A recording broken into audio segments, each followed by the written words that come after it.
Good day everyone, this video will be talking about uh, honoring the parents, which is the one of the commandments written in the Ten Commandments. So this video it will discuss about the said command from God, and I will also show you some of the example of how I honor my parents. So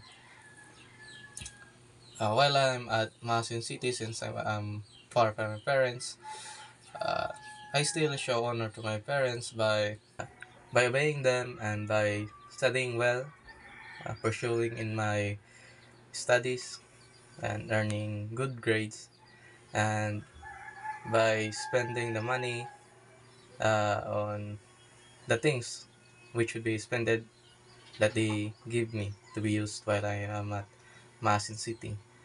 Also, I show respect to them by not doing any uh, bad things while I'm far from them, or by engaging in any vices which may affect me negatively.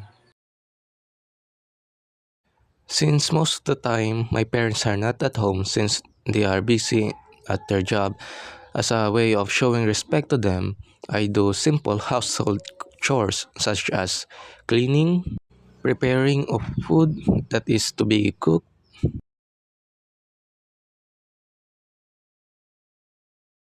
and harvesting of the fruit that we have planted in the forest so we can eat it. Commandment nga honor your mother and father. So, the commandment is a biblical context and it relates to the government of the family, which is constitutes the pattern to govern heavenly authority. Example in the book of Exodus 20 na basa na to nga higugma ang imong ginikanan nanay ug tatay para mutaas man ang imong kinabuhi. Muna pag sa Ginoo. Ug sa Ephesians 6 verse 1 is mao gyapon dito ingon nga honor your mother and your father so that you may be lifelong yung taas ng kinabuhi. Ay ini nag-execute the expression of humanly love, um, care for one another. So there are ways to express to honor your mother and your father, to ask them for advice, forgive them whenever they sometimes unfair. Primarily respect them, obey and care for them. So this all implies to value their guidance and recognize their authority, even sometimes their imperfection.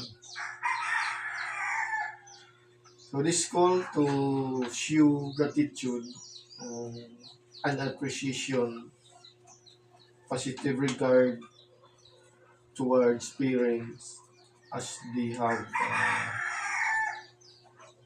significant role in a child life. That's all.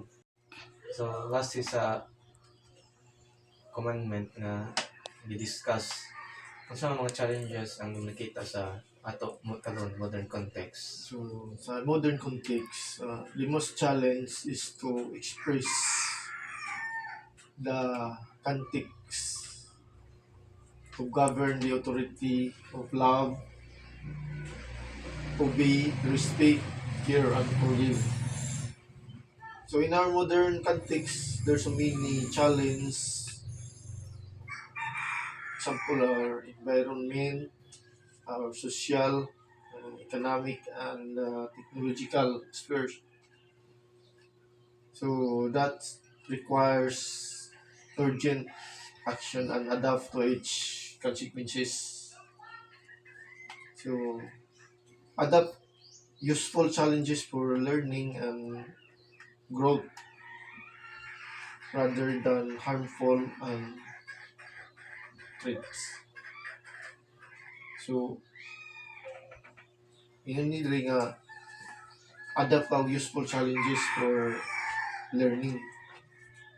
So it's nag-connect na siya sa honor, respect, obey, and care, forgiveness. So learn ka para mag-grow ka rather than harmful ang traits. Makadaot ng mga delikado ba ng mga kuan. So no, this you're willing to explore good ideas. So in our modern context, good ideas, identify issue, analyze potential solutions. So dili ka mag-analyze o kanang dili potential solution, mga harmful nga ideas. So na-encourage ka for potential solutions. Then build the strong relationship toward your mother, father, or one another, and communicate clearly. So sometimes when you call people, just call his name. Don't call him whatever you decide. Express ka sa iyang name. Para avoid sa in relation to the topic na honor. Then maintain a positive attitude. So the modern context is sometimes express abundantly siguro ang mga bad attitude na karon. So gi-encourage ka to maintain a good attitude always. Acceptance. So di ba in the previous one na yung respect din or forgive din sa bisan sometimes sa ilang pagka-imperfections or sa ilang pagka-unfair or unjust actions. So in your modern context, mga challenges, mamaw na dyan, i-encourage ka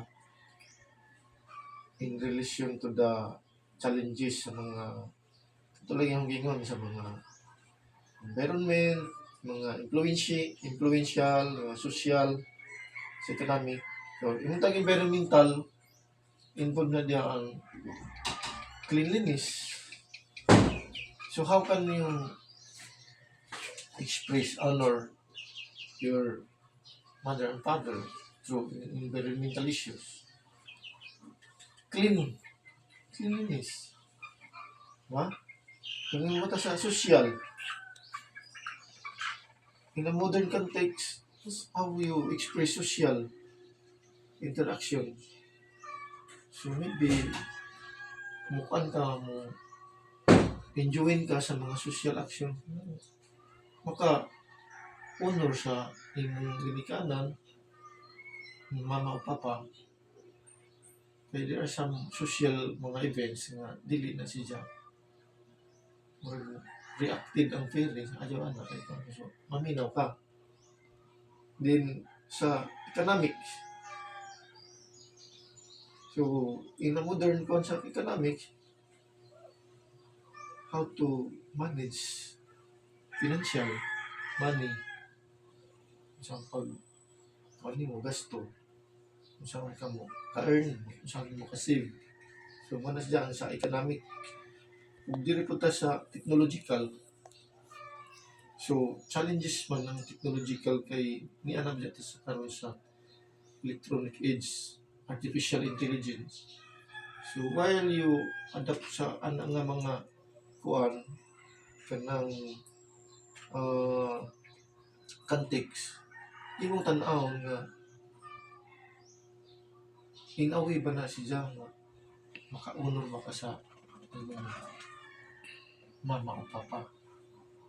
Basin sa nag-online na ka diha og mga porno or nagkuan-kuan na ka diha nga gambling sa pro cellphone sa technological advancement. So ang mga advancement mga gadgets is useful siya kung gamiton nimo sa laro mo na diha ang itong mga modern context. So that's all. Uh, and now we will proceed to reading of references in the Bible, which focuses on the obedience of children to their parents. So I have here a Bible, and first we will be reading in Exodus 20, chapter 20, verse 12. So this is Bisaya. So I will just proceed to speak in Bisaya.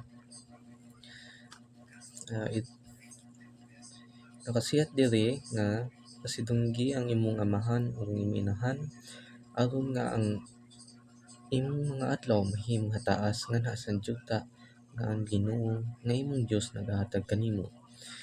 So in context of this verse is that they are still wandering in the wilderness, or so the Israelites was wandering, nagbisaya ako, mga Israelanon naglakaw sila sa kaminghawan san kapatan katuig.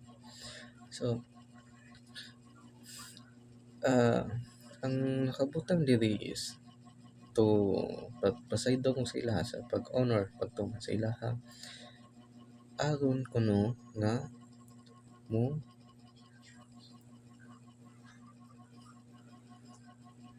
taas ang ila adlaw sa juta nga gisaad sa Ginoo gabot nila. So nganong nakabutang man nga mutaas. So as we sa na-discuss pa nato nga ang mga ginikanan is the representative, sila nag representative sa Ginoo through their learning from sa mga sabta nila mahitungod sa Ginoo gikan sa simbahan o gikan sa Biblia. Ang tanan natong nasabtan nagkagikan sa ato ginikanan kay sila man dyan nagtudlo. Family is the basic unit of the society ug ang bata na form ang ija nga pagkatao dala sa pamilya. So ginikanan ang naay kupot sa ijaha. So nganong importante man, importante ni kay ang juta nga gisaad sa Ginoo naa sa diyay mga gisulti pud nga kinahanglan nila tumanon. So unsaon man pagkasabot sa mga bata, so naa na sa pagpaminaw sa ginikanan. So mutaas jud ang ilang adlaw sa juta nga gisaad sa Ginoo kung magtuman sila sa ilang ginikanan. Apan mabasa nato sa Biblia na ang mga anak nila nga abot sa mao nga juta napakyas jud ug tungod kaya man sila nagtuman daghan mga dili mahadlong nahitabo, gisakop sila, naulipon sila. So mao jud nga ato jud pasidunggan nato ginikanan magtuman sa ilaha labaw na kung labaw na kay mao ni ang kabubot-on sa Ginoo sa atoa. Ug karon sa Ephesians 6:1 to chapter 6:1 to 3.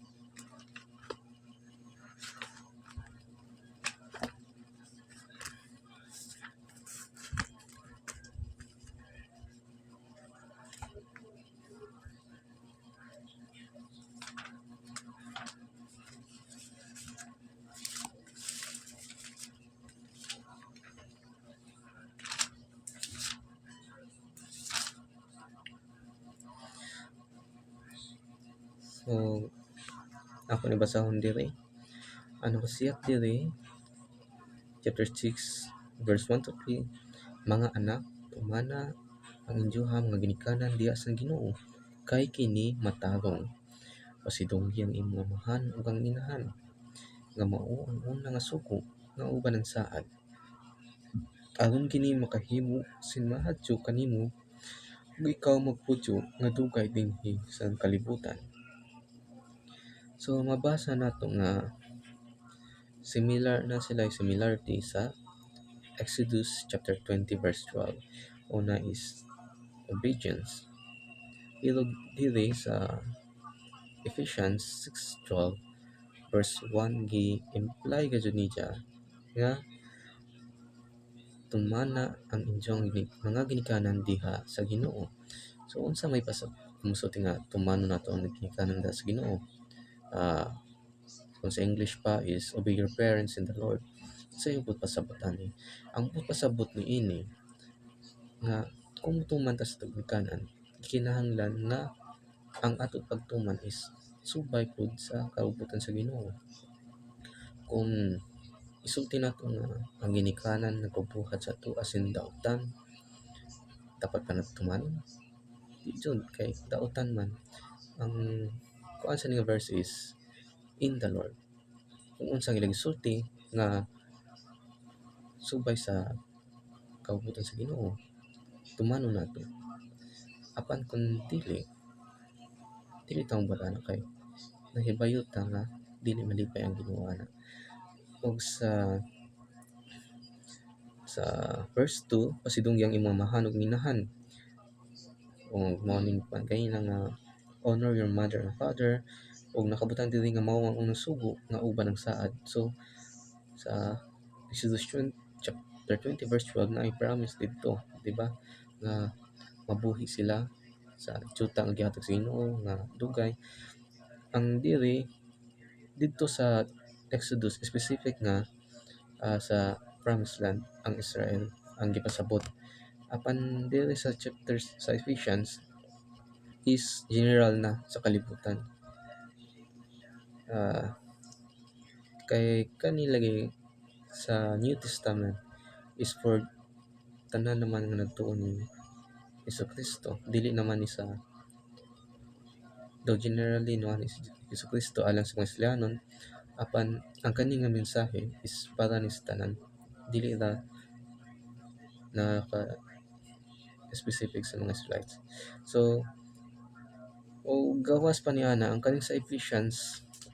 So generally sa mga previous nga chapter nag tackle ni siya about sa kuan relationship sa family. Una is towards the husbands to their wives, wives to their husband, o sa children. And o gipakita po diri sa ang usa ka pamilya sa function o gisusama pud ang pamilya sa buhat ni Jesucristo nga mao ang paghatag sa iya kinabuhi. Ija gi-compare ang family diha sa simbahan. Andam si Jesucristo, andam siya naghalad sa iya nga kinabuhi alang sa simbahan. Ang simbahan hibayon ta nga dili na generally the building but ang katawhan. O magpadadyon ta o mao sa pamilya dapat andam ta mo sacrifice.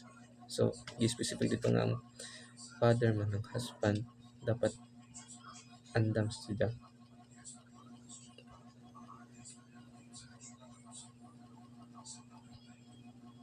Andam siya. So nakabutang dito is andam jud ang bana sa pag-id og sacrifice alang sa pamilya sama ni Jesus Christ nga nag-sacrifice po siya alang sa simbahan kita katawhan. Ug karon manitas Colossians 3:20. So pareha lagi hapon ang content sa verse 20 nakabutang diri nga mga anak tumanang inyong ginikanan diha sa tanan butang kay kini kay pumut pag-adyo ngadto sa Ginoo. So nakabutang diri in all things for this is well pleasing to the Lord. So dapat ang tanan tumanon, pero sama pa sa Ephesians 6 verse 1, chapter Ephesians chapter 6 verse 1 nga, in the Lord. So tumanon nato ang tanan nga gisulti nga subay sa kabubuton sa Ginoo, nga dili nagsupak sa kabubuton, nga dili nag ah, na pabuhat sa ato asin dautan. Mao jud nato tumanon. O unsa may verse nga dapat magpahinumdum jud nato nga tumanon nato ang maadyo. Kung unsang maadyo, adyo tumanon. Kay dili man sa tanan higadyon nga nagbuhat ta, nga nagtuotang nga maadyo, apan yadi ay kung masulti pa nga nagsupak ta ita sa Ginoo. So magbasa po diri sa 1 Samuel verse chapter 15.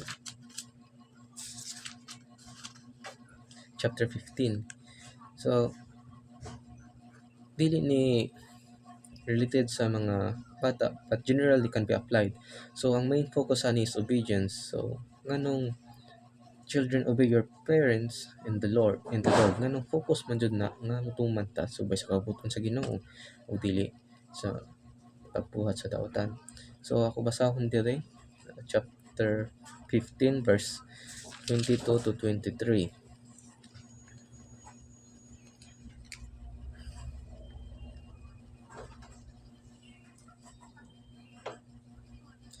Kay ang pagrebelde ingon san saya sa pagpatun sing abilidad sa pagpamarang, ug ang pagkamatinumanon san gusto maingon san pagkadautan o pagsimba san Dios sin si Dios. Tungod kay ikaw masalikoy sa puyon sa Ginoo, ikaw sabi sa likway. Sajap. So ako to 22 day magsugod. Og si Samuel miingon, ang Ginoo ba adunay ingon kadakong kahimuot diha? Sang halad sinunog ug mga sakripisyo, maingon diha sa pagtuman sa tingog sa Ginoo. Tan-awa, ang pagtuman mas maadyo pa kaysa sakripisyo, ug ang pagpaminaw kaysa tambok sa mga turong nga karnero. Kay ang pagdibildi ingon sa saya sa pagbaton, sing abilidad sa pagpamarang, ug ang pagkamatinumanon sa gusto maingon sa pagkadautan o pagsimba sa Dios. Tungod kay ikaw misalikoy sa puyon sa Ginoo, sadya usab misalikoy kanimo gikan sa pagkahari. So ang kani is ka soul ni nakafocus kay gisugo sadya sa Ginoo, apan mas nutuman sadya sa mga tao. Ang sulti sa mga tao is maghalad sa Ginoo, apan dili man to kaubot ang Ginoo. Di ba maadyo gihapon nga naghalad siya sa Ginoo, naghatag siya sa Ginoo, maadyo ba dya? So apan huya mahimuot ang Ginoo. Naa diri si Samuel, usa ka propeta sa Dios, no adto ni Saul og nagsulti nga naba kunoy dakong kahimuot ang Ginoo sa mga halad, sa mga sakripisyo. O mabasa nato diri nga waya siya malipay kaya mutuman si Saul. Unsa may gisulti ni propeta Samuel nga tan-awa ang pagtuman mas maadyo pa kaysa sakripisyo.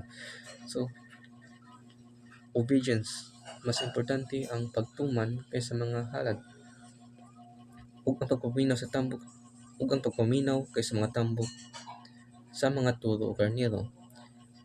Mas importante ang pagtuman ug pagpaminaw kaysa mga lain pang butang. Sama diri nga mas importante pa ang pagpaminaw kaysa paghalad. So mao ra sad na sa ato ginikanan. Dapat yun nato tumanon sila paminawan nga subay sa Ginoo. Kay napod sa 23 nakabutang nga kaya ang pagbibildi ingon sa saya sa batong sa abilidad, diretso na nako. Tungod kay ikaw sa likway sa puyon sa Ginoo, sadya usab sa likway kanimo gikan sa pagkahari. So kung nahibayuta nga ang ato ang mga ginikanan naghatag sa ato asin sugo nga subay sa kaugot sa Ginoo, naghatag sa sugo nga maadyo, o bisan unsa ka butang nga nasabtan nato nga maadyo ug nagtuman sa Ginoo, kung ato na sila isalikway o di kuminawan, dili ra ang ginikanan nga ato isalikway apan labot pod ang kahuboton sa Ginoo, kay sila man ang usa sa mga representative sa Ginoo sa kalibutan ug sila nagtuto sa ato sa mga kahuboton sa Ginoo. So kung ato sila isalikway, labaw na ang mga butang nga subay jud sa Ginoo, mga butang kahuboton sa Ginoo nga gibuhat nato sa nga gipabuhat sa atoa nila. So masulti jud nga dili ra ang ginikanan nato gisalikway, dili ra ginikanan nato isupak, apan labaw sa tanan ang Ginoo sad ato isupak. So mao na ako video ron. Hinaot ko na sabtan ninyo nga obedience, obey your parents and the Lord. Ano dyan na nga ang ato pagtuman sa ginikanan nato dapat nasubay sa ato pagtuo sa Ginoo ug nasubay sa iyaha nga kabubuton. So mao na to. God bless sa nakasabot.